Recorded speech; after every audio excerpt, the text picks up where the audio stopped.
So we're going to treat the cheeks. And I'm going to use a cannula technique, two-point cannula technique. I always start with a line between the ala and the tragus. It's kind of a rounded line due to the fact that it follows the inferior border of the zygoma. Then there's the zygomatic arch, and right over here, we could even use this previously used entry point, but I'd rather have my exact position of that entry point. We can have, let's say, when you follow the hairline, it's just in front of the hairline, or it's somewhere in between the lateral canthus and the tragus, so where that line crosses over the middle of the zygomatic arch, that is ideally where you can give your patient the first entry point, the lateral cheek entry point, lateral zygoma entry point. From there, I draw a vector line towards the oral commissure, and then I find my second entry point. Of course, we have to also mark our no-go zones. That is, first of all, the infraorbital rim. You can palpate with your pencil, and then connect those little dots. So we should not inject cranially from this line. When you use a cannula, it's not very relevant, but there's a foramen over here. This is the zygomaticofacial foramen, and there's the infraorbital foramen over here.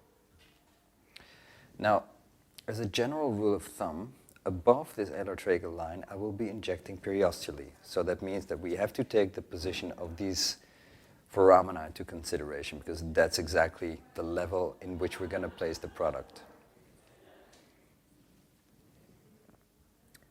Below the vector line laterally and below the alotragal line medially, I'm going to inject subcutaneously or at the dermal-subdermal junction. Lastly, there's a target point which she already has nicely projected. And the golden ratio point, you can find it in different ways, but you can also kind of feel where it should be. It's approximately just inferior to the lateral orbital rim, and just above the alotragal line, maybe at the distance of the upper ala. Maybe if you make that line parallel to the alotragal line, ending up at the upper tragus, then you find that ideal point for a little bit of extra projection of the apex. Now what I'm going to do is I'm going to show you a very nice, let's say, coincidence. Maybe it's not really a coincidence, but when you use a 38 millimeter cannula, then you will end up almost exactly, from this point, you will almost exactly end up at that golden ratio point.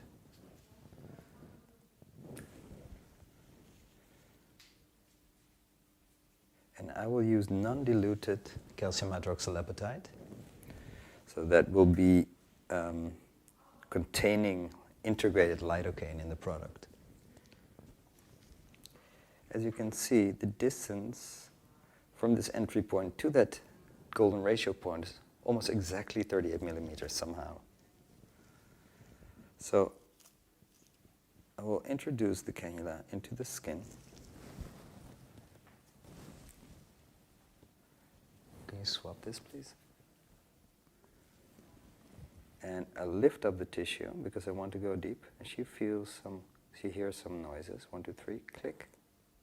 And I advance the cannula until I get to that apex. There, I place my bevel down, and I start to inject a bolus of about 0.1. You can see now that just this bolus will give a very nice improvement of light reflection here. So I'm going back there. And I'm also giving a retrograde linear thread here of about 0.1. So this is kind of a head and a tail. So it's a kind of a shape of a spermatozoa. Thank you. So again, I go in, lift the tissue in front of the cannula, I rotate. Then I feel the resistance of the SMAS. I rotate to make a weak spot, then go through. Bevel down, give another small bolus, about 0.05 this time, and another retrograde of about 0.1.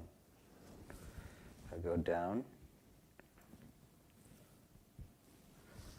along the vector line, and I give another bolus of about 0.05 and another retrograde of about 0.1. Now this is all deep injection. And what you can imagine is that with this deep injection, I kind of push the SMAS forward, and the SMAS will automatically start lifting up the lower part of the cheek. We will get there with this patient, but you can understand that lateral cheek augmentation has a lifting effect on the rest of the face.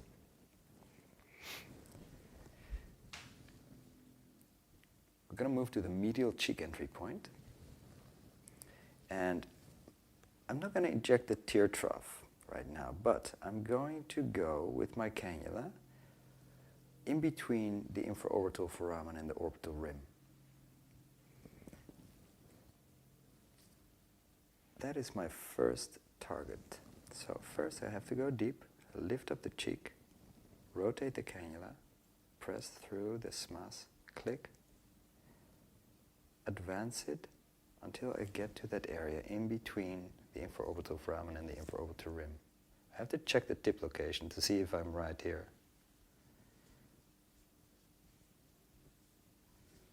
Yes, I can feel the tip right now. It's right. It's in the perfect position. It's just in the middle, just above the infraorbital rim.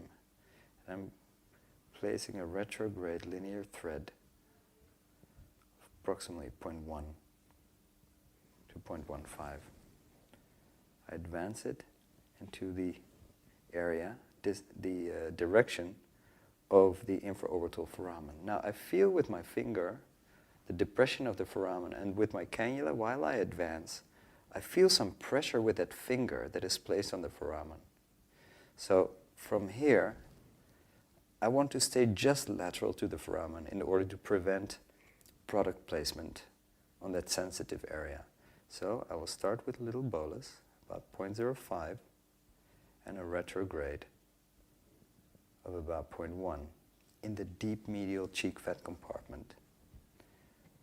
I move inferior to that infraorbital foramen. Give another little bolus of about 0.5 and another retrograde. So this will give you a reconstruction of bony loss. Now we can take a more diluted version to improve skin quality, get some skin tightening without giving that extra volume in the cheek.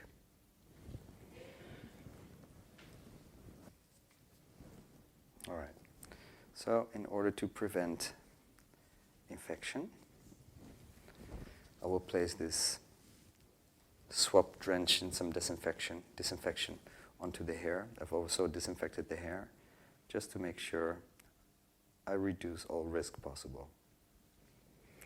So I'll go into this entry point and I will go straight along this vector line.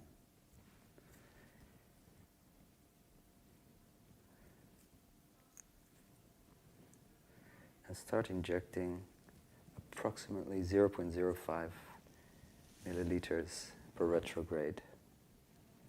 0.05 to 0.1. It's hyperdiluted, so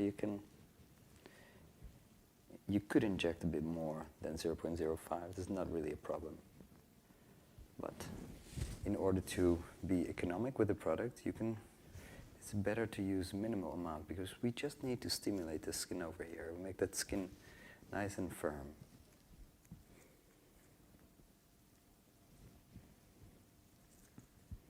The second entry point starts from the alar tragus line and goes